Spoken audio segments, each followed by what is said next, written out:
before I go on, I see a lot of people actually on Zoom tonight. We're getting into 20 people already. It's fantastic. Let me ask you a question. The chat is wide open. Maybe you just want to do a little bit of a brief intro and saying where you're from. And if you're a fast typist, please let us know what brought you here tonight. So why specifically did you want to know more about this topic? Yeah, what was it that brought you here tonight? If you're a fast typist, boom, go ahead, put something in the chat. I'm a very slow typer, like this kind of typer. So if you're like that kind of typer, maybe it suffices to just let us know and share with the group, where are you from? That'd be nice. That'd be nice to know. Quite often we have people from all over the world. It goes across the continents, but predominantly I would say UK and Ireland and some European countries. So we got the first person here, Romy Estradaga from the United States. Feel lost, need some more clarity and confidence. Currently traveling Europe solo. How is that, Romy? How is that? That's amazing. Good. I've been to the United States a couple of times. Been to, different states. Did a bunch of holidays. Okay, good. Let me see. I got some pop-up message here. Need to get rid of that. In the meantime, let's see, who do we have? We got Catarina Oliveira, I suppose from Portugal or Brazil. Then we have Kathy Lincoln. And we got Dave Harris. We got Gwen McIntyre. Harchan Saki. What a nice name. Helen Childers.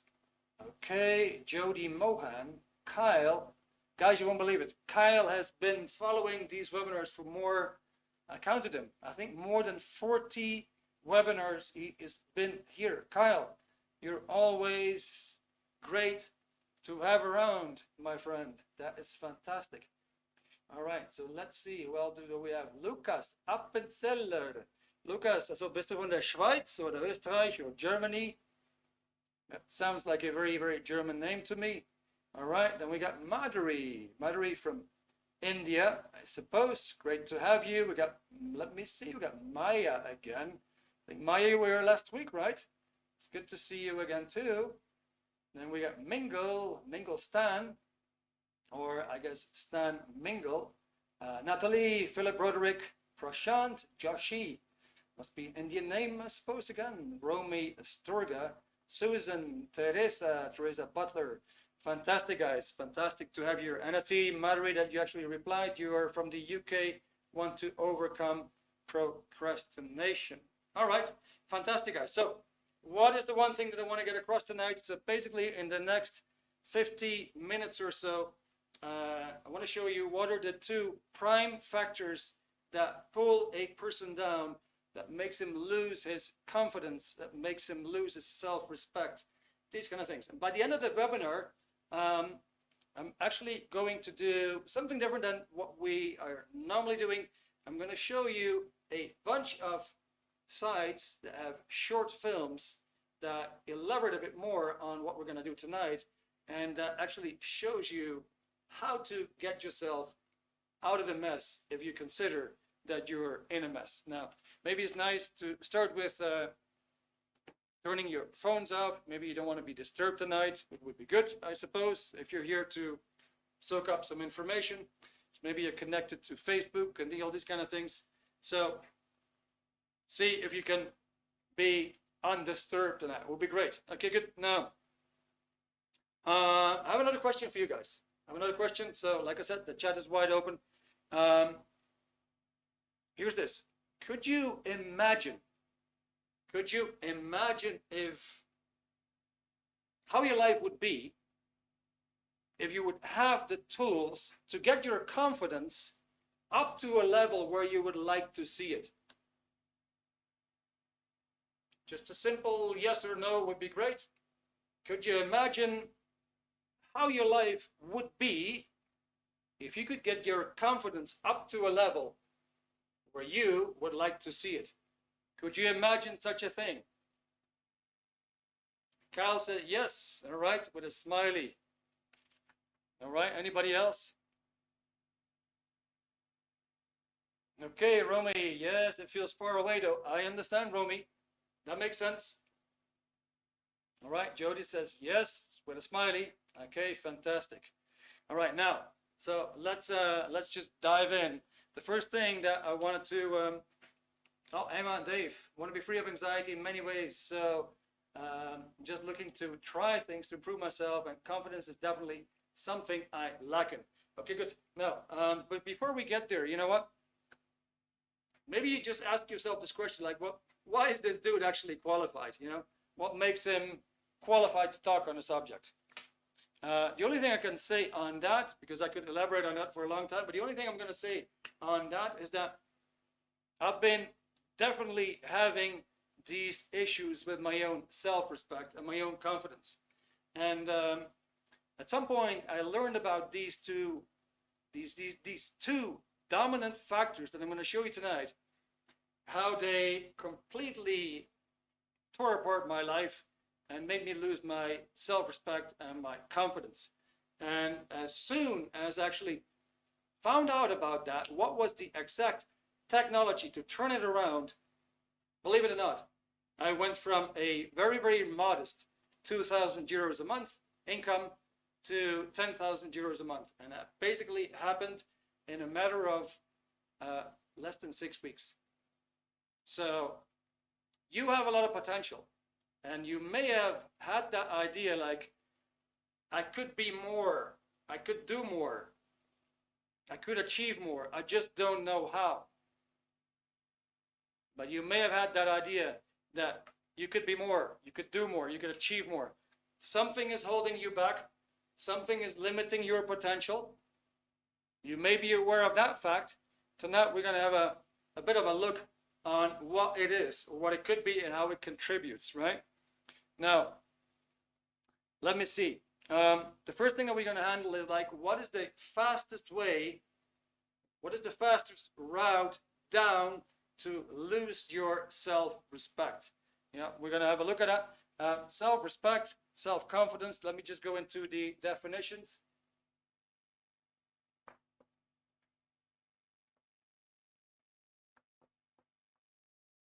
It's always nice to clear up a little bit when you consult the etymology of words. Confidence is from Latin, is from con plus fidere. Con means with or together. Fidere means trust. In other words, to trust with you, to trust, to have trust in you. Right? In other words, it's self-trust. You can rely on yourself. You can trust yourself. Now, we could go into self-respect.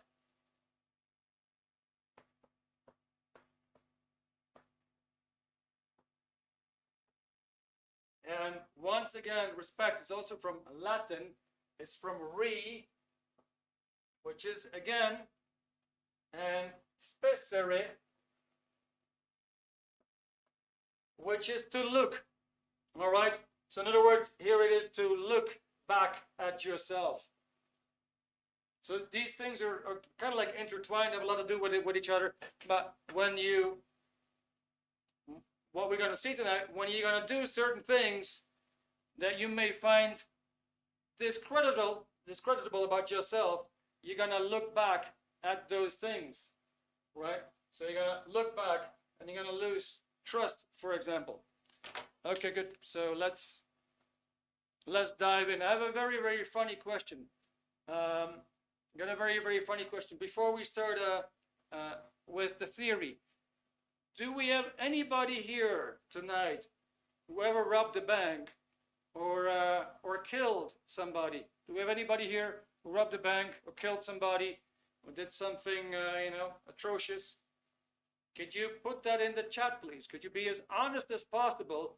So, well, yes, I robbed a bank, Erik, or yes, I killed a person, or yeah, I committed this atrocity, or no way, I never did that. How, Greta, how dare you? How dare you, Erik? So, all right, so what's the answer, guys? Is it a yes or is it a no? All right, Madri, never. Okay, Madri's a saint. Okay, she's a good girl. Romy, no. All right, laugh out loud. All right, Romy, seems like you're a good girl too. Okay, Simon says, no, sir. All right. Very good. Well done. Kyle, no, nah. All right. Didn't happen to you. Maya, no. Guys, I'm a bit disappointed now. We got no bank robbers here.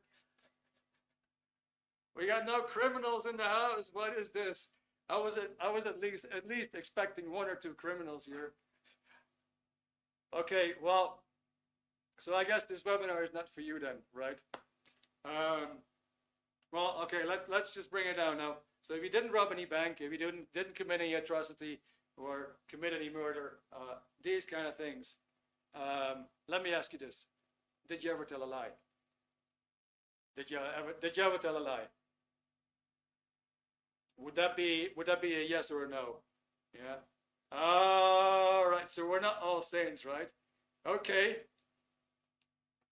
Okay. All right.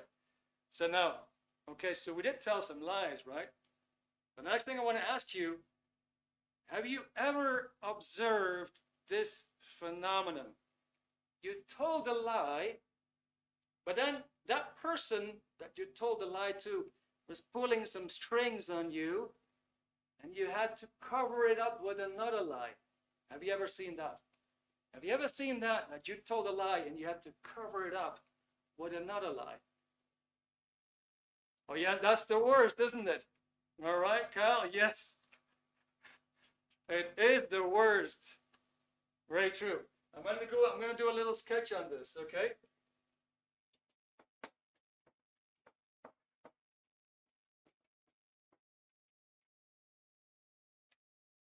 I'm very, very uncomfortable, right, Simon? Okay, good. So I think everybody's on the same wavelength here, so we've all done that. All right. So now let's take Mary.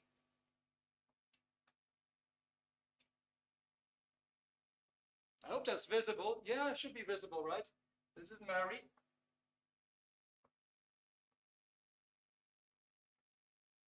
And here's Joe, okay? Now, so they both have a mind. I'm just gonna draw Joe's mind.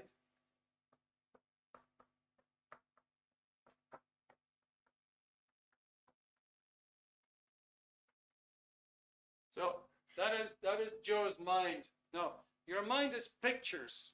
There's a whole bunch of pictures. If I would say primary school, you may get a flash of the playground or the building itself or the entrance or the exit.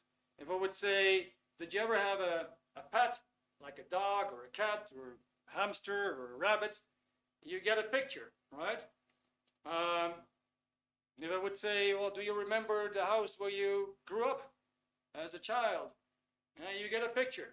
So your mind is pictures. We're not going to go into that. That's tomorrow night. Tomorrow night we're going to talk about the genius of you, which is all about your mind.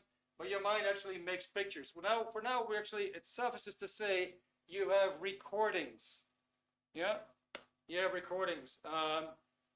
So, for example, let's say you're looking for the remote control. You have a recording of it. Yeah, your mind will just tell you, okay, go there, because there you'll find your remote control. It's all recorded. Now let's say over here, a little bit back in time, maybe the same evening, but just some hours ago,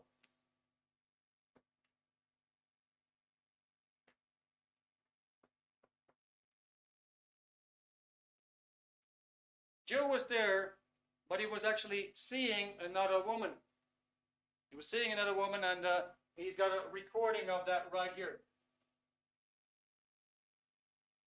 So, now he gets home. Mary says, where have you been? And Joe says, well, I've been out with my friends. I already told you, I'm gonna have a beer with my friends. So actually, he's telling a lie. He's not telling the truth. He's actually telling a lie. Okay, so she said, but why are you so late? What have you been doing? And now he says, oh, kind of cozy, and some more friends arrived, and all of us got a few more beers. So that's the next lie, right? But Joe, couldn't you at least call me and let me know where you're at? Yeah, I tried, but the network was down. All these convenient lies, right? Okay, now, what is so crucial? So let's say here we got the first incident. Now here he tells a lie, and there he tells a lie, and now here he tells a lie again. But every lie essentially is a harmful act.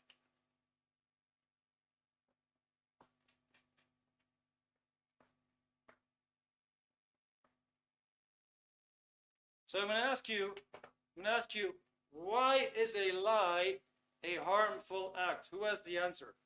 Why do you think a lie is a harmful act? Meantime, I'm just going to slobber on my tea a little bit. Kyle, I like that answer. It's deception. Okay? It's a slippery slope. It's dishonesty. Okay? Oh, that's very true. You know what is the key thing here? The main thing we're trying to do in life is to survive. You eat because you want to survive. You drink because you want to survive. You take your vitamins and your nutrition because you want to survive. You want to prolong your life. You want to prolong the quality of life. Now, you're not just surviving for you. You're also surviving as a little team, which is called a partnership or a family. So once you have a partner, you want your partners to survive. You want your kids to survive. If you're part of a group, let's say like a soccer club or swim club or any other kind of club, you want that group to continue to exist, right? And the funny thing is that if they're collecting money for, let's say, children who have these big bellies in Malawi, and somebody would stop you and say, hey, yeah, we're doing collections for these kids. Would you be willing to help them? Then you have this urge to support even people that you don't know in their survival. So life itself is all about survival.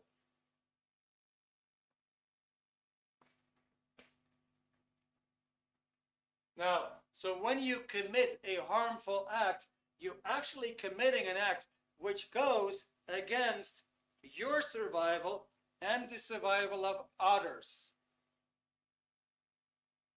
So, all right, let's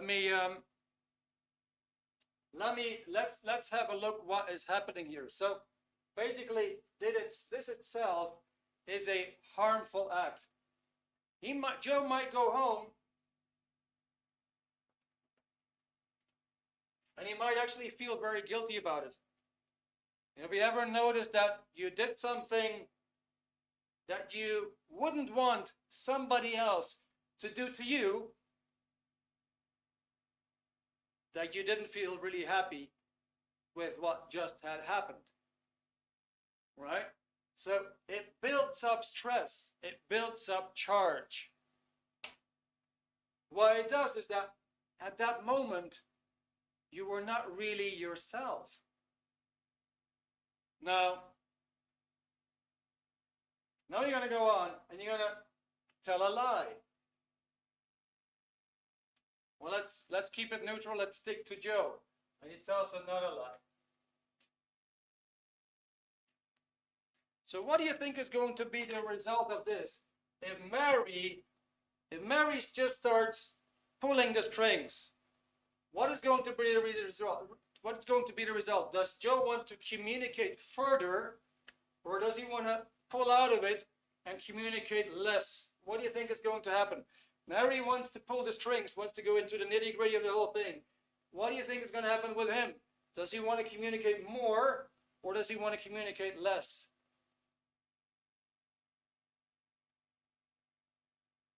Okay, so let me see your answers, guys. I like the way you are participating. We got a bunch of yeses. Let's see. Okay, I just missed a few comments. Okay, so let me just have a look at that. Communicate less, less. Pull out and communicate less. Simon, communicate less. All right, going to want to communicate less, less, less, less, less. You will have a guilty conscience or continuing in the lies cycle. You will not want to tell the whole truth. Why is that? He actually has a sense of decency that he knows that this was a harmful act. Now he regrets it. Now he knows that he shouldn't have done it. But now he's faced with this dilemma. He is faced with this dilemma that if he would tell Mary about it, she'll be heartbroken. So he commits one thing that is not all right, that's not okay. But now, if he's going to tell the truth, he's going to commit another harmful act here because it's going to break her heart. Now he's got a true dilemma. He's got something on his conscience, and he has only two options. One option is to come clean and tell the truth, but it might mean that she's not going to take it well, that she's going to be heartbroken, that she's going to say, Joe, I never want to see you again. Or that he keeps this whole thing as a little secret. He keeps the whole thing there as a little secret, but now there's a certain thing, there's this certain area in life that cannot be discussed, that cannot be brought to the table, that he cannot talk about. So, going around with a secret in your life and knowing that, these things can be triggered, are your communication skills going to improve or are they going to lessen? What do you think is going to happen? They're going to improve or they're going to lessen? All right, they're going to lessen, right? Okay, so now he's gonna carry that stuff around and he's gonna have some baggage here. So what is going to happen is very, very, very key. Let's imagine you have a pond here, right? And this pond resembles life. This is all of life. This is you. This is your family. This is your work. This is your social ties. This is your ties with humanity. So this is a pond, right? Now I'm gonna toss a stone in the pond. Right, I'm gonna toss a stone right there. Is that just going to affect this area of the pond, or is it going to ripple out? Well, you know the answer. It's going to ripple out. So whatever affects this is going to affect the entire pond. And so it is with life. We make a mistake. Now we dwell on it. We're sitting on it. We're trying to suppress it. We're trying to keep it away from us. We're hoping it will not be discovered. We hope we can keep it at bay, at a distance, that we're not being reminded of it. And all the energy we give it is exactly what we become. So now we got this dilemma. It can be triggered at any given time. Maybe a week later, Mary says, "Hey Joe, but my sister saw you last week in the bar." Now he's going to go, ga-ding, ga-ding, ga-ding, ga-ding, ga-ding. What the F just happened here? So now Joe, he is going to try to avoid these subtle communications more and more and more. He's going to pull out. So like you just said, he's going to communicate less. So let's say all this never happens. Joe's got a clean slate. He's got no secrets. he's completely clean, that will allow him to communicate more.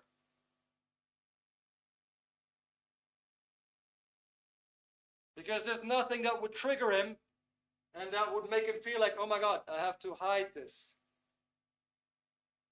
And now we get into the condition where we withdraw from life or we reach to life. Where we reach to life,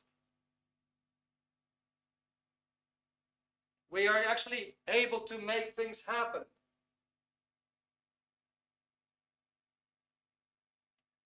Where we withdraw from life,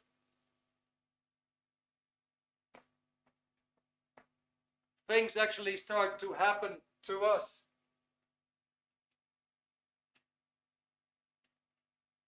In other words, this person becomes effect of life. Life makes him. And over here, this person is at cause in life. He's making life. Okay, well, that's easy. So all we need to do is to bring Joe from a position where life is making him, from a condition, gradually over to where he can actually start making life again.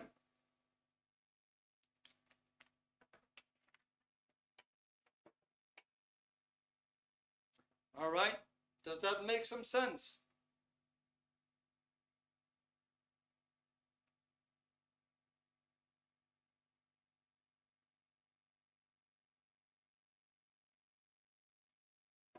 A little bit, huh? Okay. So let me elaborate on that a little bit. So maybe you've done drugs. Maybe you inflicted some harm on yourself, like gambling or indulging in pornography, or just not being true to yourself in any way. And then later on you regretted it. You said, but I have this impulse. I had to do it. I couldn't stop myself. I had this impulse. You had this impulse, and then you felt you did have to stop yourself. And now you figured, what can I do to not do this again? So your focus now is, how can I stop my own behavior? That is one thing. That is like committing a harmful act against you, against yourself. Now, if the examples that I just gave you are like, okay, well, you know, but I don't have any problem with that, that's fine. But maybe there's something there in your life that you can find that, hey, you know, that is not really me. I don't want these impulses. So that will be an act of commission. You would commit an overt or a harmful act. You would commit a harmful act either upon you or somebody else. Now you can also have a harmful act of omission, which is like, you're not doing what you're supposed to do. Well, how could that be? Okay, well, let's imagine you're in the military and you're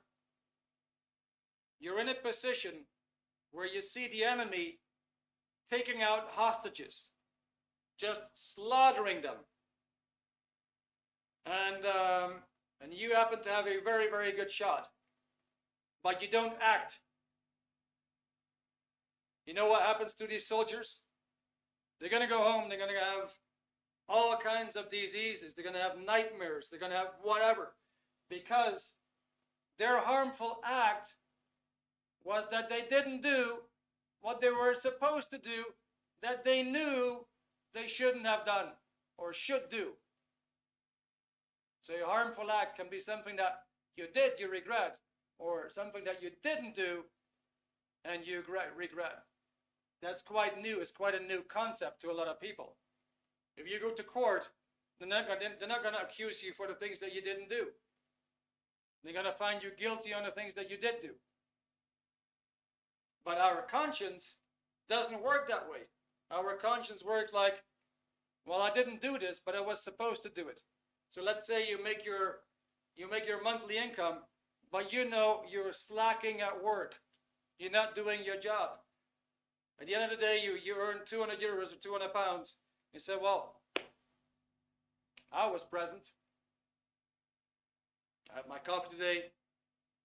I answered one phone call. That is going to work on you. Yeah? Now, okay, good. So we go through life. We're going to stack all that stuff up. We're going to stack all that stuff up. If you look back, your self-respect, looking back at your actions, you're going to find all these things that you cannot bring to the table, that you may find discreditable about yourself. And that is the number one reason, believe it or not, is the number one reason a person starts to hold himself back. There's something in his mind and in our minds that makes us have that impulse to be destructive. It holds you back when you want to do something good, and it impulses you to do something bad and regret it later on. In both ways, we feel like I wasn't myself, and now I need to use my energy to stop me from doing these things. That is where you go in a dwindling spiral. Because you mustn't do it again. All right, it's a bit more clear now. Let me see. Okay, what are the responses in the meantime? So just be honest and you'll be fine. All right, being too honest can be very harmful. That's also a form of impulsivity, all right, if not kept under control. Though love, truth, good intentions can still hurt others. Yes, it's all true, guys. It's all true, guys. Basically, you need to have a set of qualities that need to be aligned, so that in the end you can build full understanding. It's true. This is a very treacherous and deceiving world, because everybody on the planet has got the same mechanism in his mind that will pull him down and limit his potentials and make him act irrationally. Now, at the end of the webinar, like I said, I'm going to present you an extra film where you can see this whole thing playing out in film. Okay? My throat is letting me down a little bit because I need a bit more tea. Good, we're going to go to the next subject. We're going to go to number 2.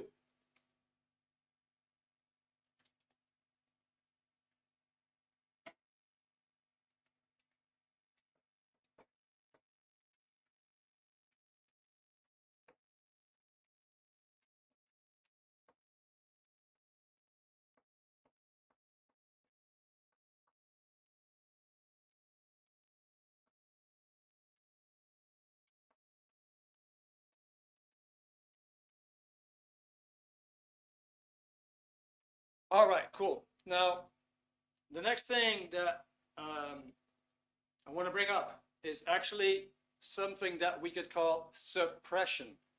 Suppression. If we look at the world at large, we see that things are really upside down. We see that really bad, destructive projects are being pushed, and that really constructive ones are being squashed. If you would come up with an engine that runs on water and that would be very, very clean, it would assist the environment, you probably get shot.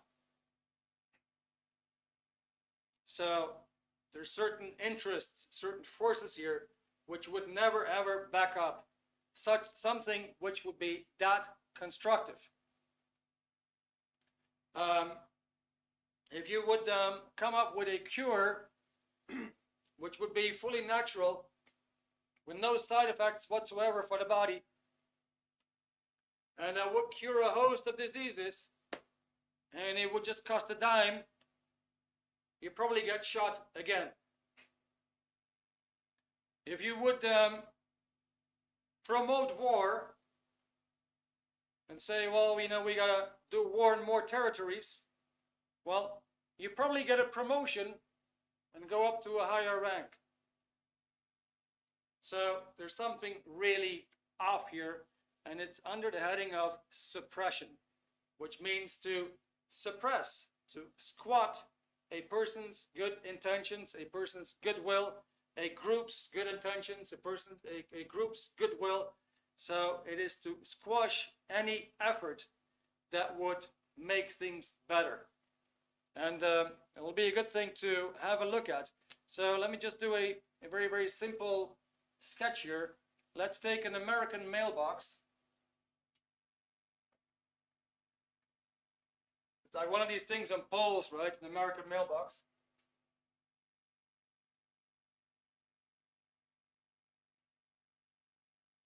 So now Joe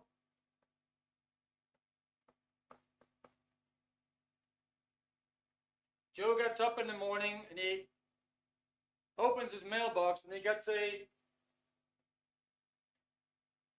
letter which is very positive, which has fantastic news. Now, let me ask you, what is going to happen to Joe's emotion?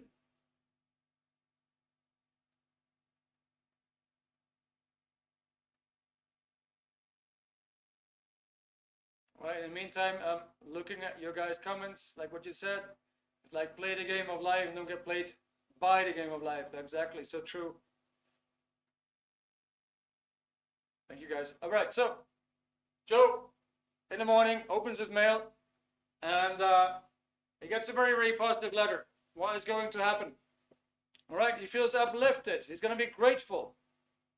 So emotionally, what is going to happen? Well, emotionally, he's going to go up, right? He's going to be happy, he's going to be cheerful, he's going to be enthusiastic, he's going to be interested, whatever. Yeah, he's going to be in a better state, better condition.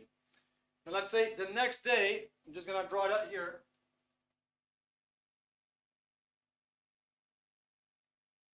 The next day, he's going to go to his mailbox again. Now he finds a letter which is extremely negative. What is going to happen to Joe's emotion? Pop something in the chat. What he walks over to the mailbox, he opens a letter, it's extremely negative. A sad face emoji, right, Dave? Yeah, that makes sense. Yeah, I'm gonna be sad, I suppose. Something might be something just upsetting, right?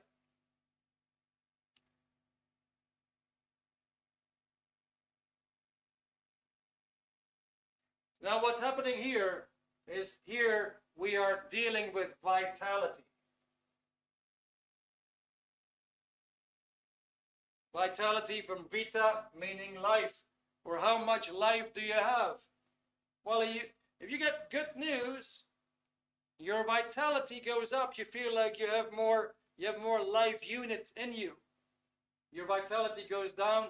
You feel like you're losing life units. In other words, when you get more of these life units, you become livelier. When you lose them, you feel like you're almost dying. So now, good news, bad news. The bad news is going to get you down,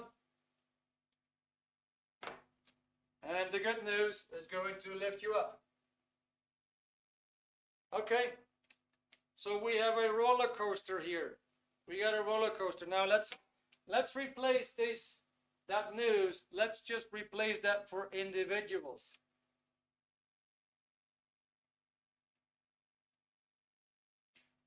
So Joe has got a friend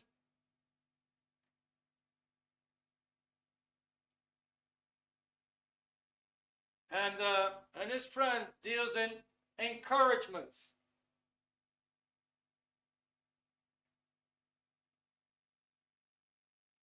deals in encouragement and compliments.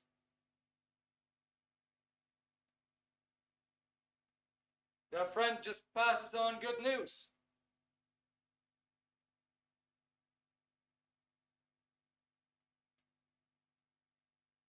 So that friend actually likes to help. The key thing here, if you have a true friend, your true friend will help you to do better.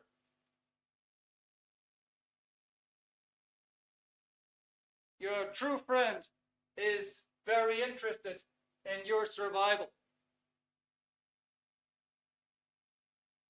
Okay, so let's take the other friend.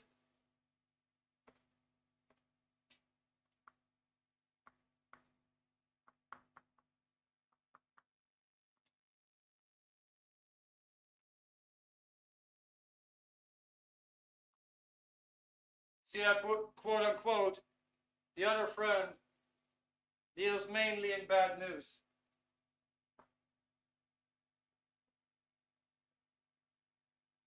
In derogatory remarks.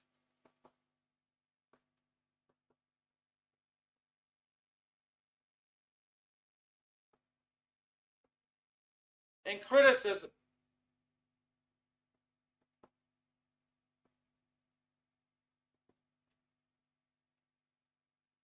In invalidation.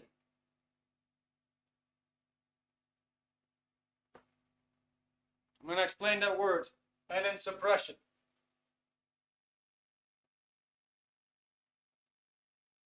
So what is invalidation? It makes things, it renders something invalid. It actually means you're going to try to reduce something to zero. All right, now, so let's say that is your partner. And say, hey, honey, have you seen my keys? I seem to have forgotten my keys somewhere. And your friend, your partner says, that is so typical of you. You always forget your things. All right. So what kind of thing, what kind of statement would that be? You always forget your things. It's not something that's going to lift you up, is it? It's more something that is going to pull you down. Okay, so maybe you just got some bad news. You come home, person says, have you heard the news? The economy is really bad. They sacked again approximately 1 million people. The job market is really bad. Not many chances for you to get a better job. So a person will give you bad news. Will make derogatory remarks. You know, I know you're ambitious, but, you know, do you really have the diplomas for that? Because it's pretty useless, right? You have no education in that field. So why would you even start? Now, if we look at what is going on here, believe it or not, 80%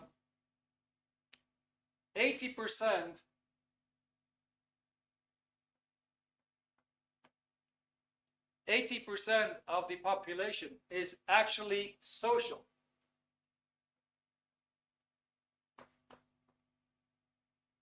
What does that mean? Well, the social person likes to help. What is help? It is assisting you in your survival. That is what real help is. It's assisting you in your survival. It's assisting somebody else in his or her survival. That person here, the antisocial,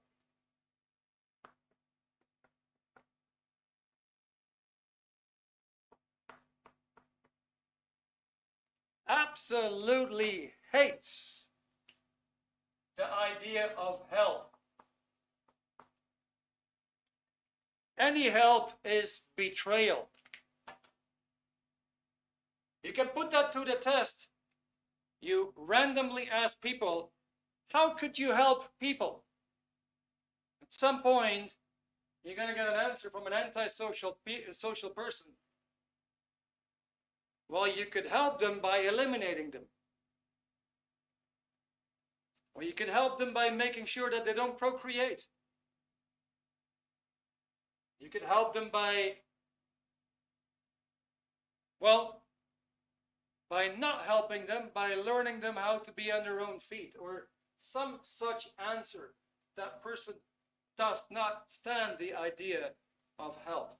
So what we're dealing with is you have an individual who's trying to suppress you and other people for the reason that he himself is kind of like struggling with life. He figures that if you get better, you're going to be a real menace to him. Now, so here's two key things, right? One is that harmful act, like you're doing things to yourself that you don't like. You have done things to others that you don't like. As a result, you kind of like withdrew from life, started to communicate less. And number two is actually suppression. And when you're doing these ups and downs, one moment good, one moment bad, you start to roller coaster. How can you see if you're roller coastering? Well, you got mood swings. You make mistakes. You have little accidents. Your attention is somewhere else. You're not really here. You're depressed and you're not really happy. Something is pulling you down. When you have spotted that, there's two options. You can either disconnect from that person, or if you see some kind of a workability there, you might be able to handle the individual. In other words, you need some technology. Let me see, you got 10 minutes before 9. Let me have a quick zip.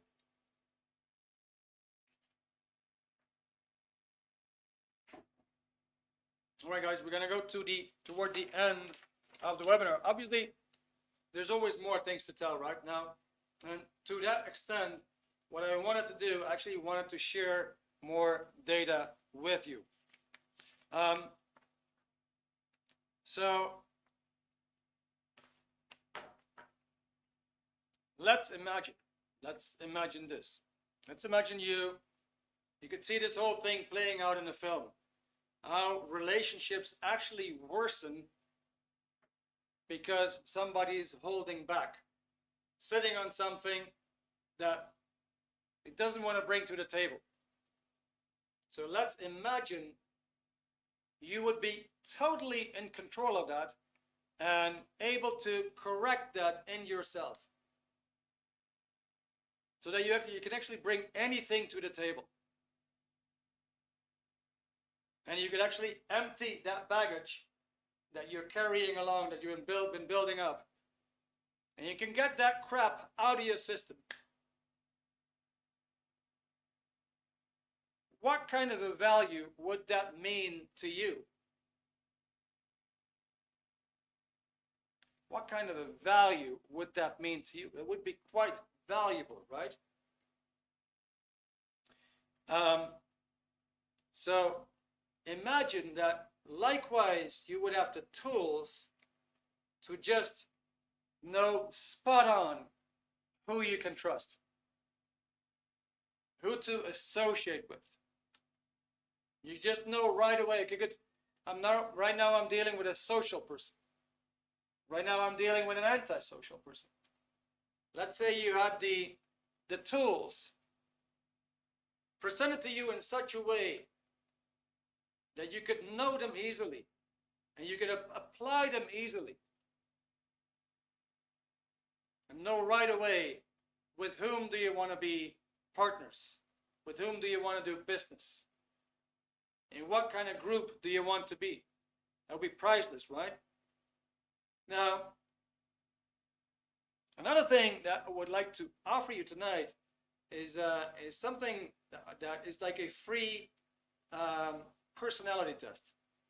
Now you can find these online. Sometimes you get very good ones, which might go anywhere between 300 and 500 euros. And you can pay for that, or sometimes the company pays for it.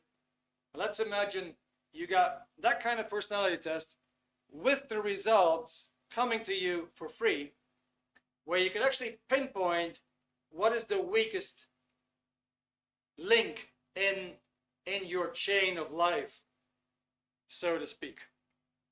And then accompany that with a book that will give you the tools on how to find your own self-respect, and how to boost it, how to boost your confidence, give you all these tools to do that. That is basically what I would like to offer to you tonight. I'm not sure if you have the slide, Pavel. I'm just talking to my colleague right now.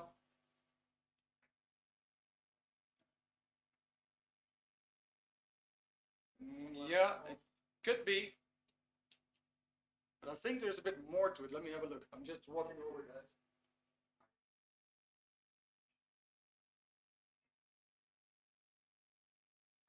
Yeah, good. So here's what I want to offer you.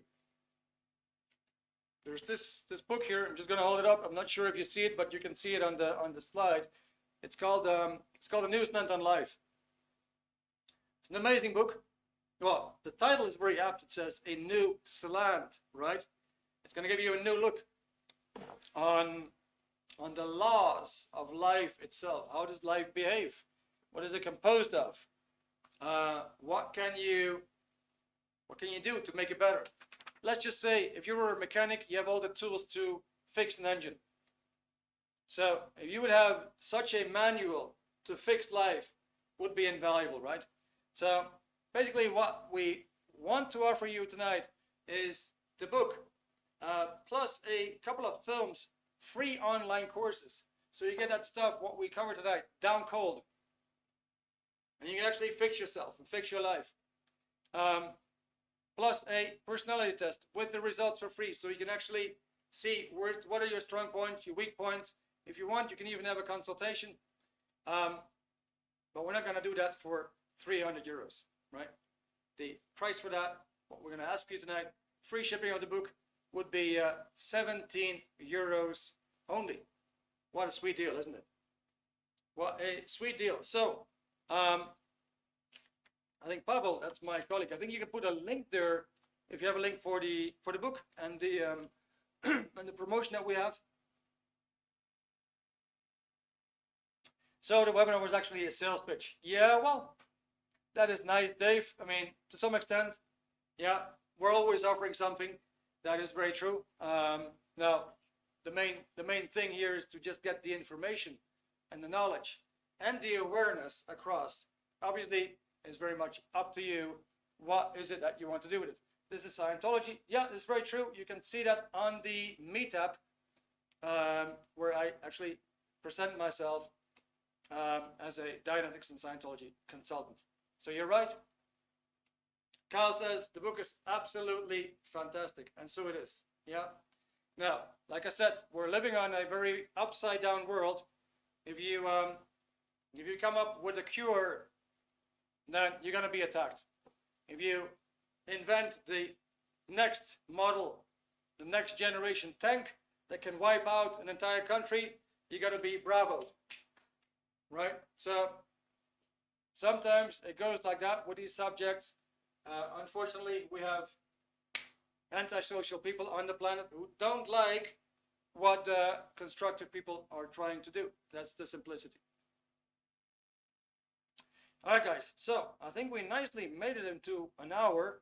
Like I said, tomorrow we're going to do the, what is it again? Well, it's going to be about the mind, the genius of you. I hope you enjoyed it, what we did tonight. Is there any questions?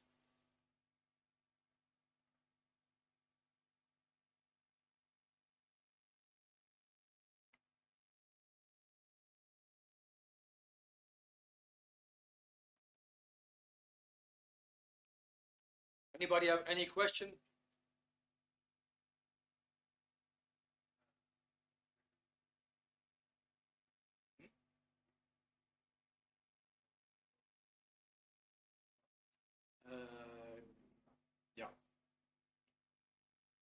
Okay, guys. So I guess we're a bit silent here. All good. I hope you're good with what we did tonight.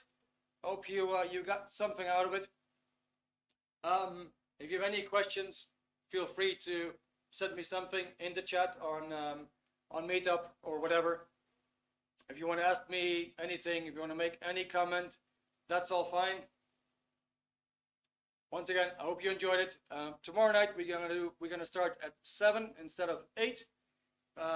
You of course very welcome to join. For tonight, I want to say thank you so much for being here, for attending, for participating in the chat. It's been all great. Lovely to have you there. Likewise, again, we had no robbers or bank robbers or thieves here or, whatever. So it was a great crowd. It was fantastic to have you guys. Have a very, very nice rest of the evening and hope to see you again soon. Bye for now.